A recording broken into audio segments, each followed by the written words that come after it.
অতীতে গত আমাদের 53-54 বছরে সীমানা নির্ধারণ নিয়ে অনেক রাজনীতি হয়েছে। আজকের দিনটা আমাদের জন্য গুরুত্বপূর্ণ। আমরা জুলাইতে শুরু হয়েছে আর সুনির্দিষ্ট যে আলোচনা, আমরা নির্বাচনী এলাকার যে সীমা নির্ধারণ ডিলিমিটেশন হিসাবে যেটাকে আপনারা জানেন, এ ব্যাপারে কমিশনের দিক থেকে যে প্রস্তাবনা, আমরা অনেক আলাপ আলোচনার পরে আজকে আমরা এই প্রশ্নে বলতে পারেন মতৈক্যের প্রায় আমরা কাছাকাছি আমরা এসেছি।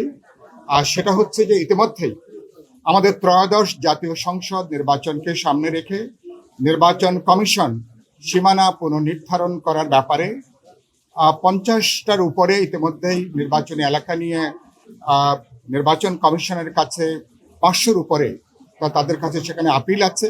ইতিমধ্যে সেটার শুনানি শুরু হয়েছে।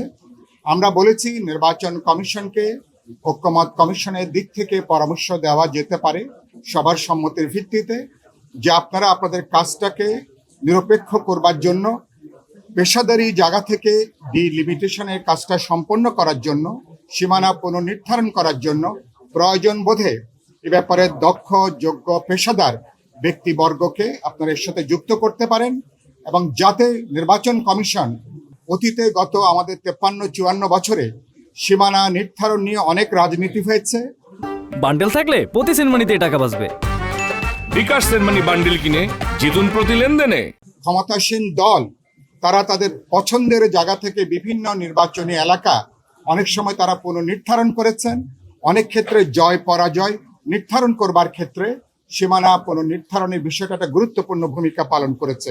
নির্বাচন কমিশন ভবিষ্যতে এ ধরনের কোনো বিতর্কের মধ্যে যাতে না যায়, নির্বাচন নিয়ে যাতে পক্ষপাত দুষ্টতার কোনো অভিযোগ না থাকে, সেজন্য এই পরামর্শ আমরা দিয়েছি। 2 নম্বর যেটা বলা হয়েছে, নির্বাচন তাদের ঐক্যমত কমিশনের প্রস্তাবে তারা 1 নম্বর যেটা বলেছেন, তারা একটা কমিশনের তারা প্রস্তাব তারা দিয়েছিলেন ভবিষ্যতে সীমানা পুনর্নির্ধারণ করার ব্যাপারে নির্বাচন কমিশনকে সহায়তা করবার জন্য একটা কমিশন করা যায় কিনা। দীর্ঘ আলাপ আলোচনা হয়েছে, মোটামুটি এটা ঐক্যমতের কাছাকাছি এভাবে এসছে।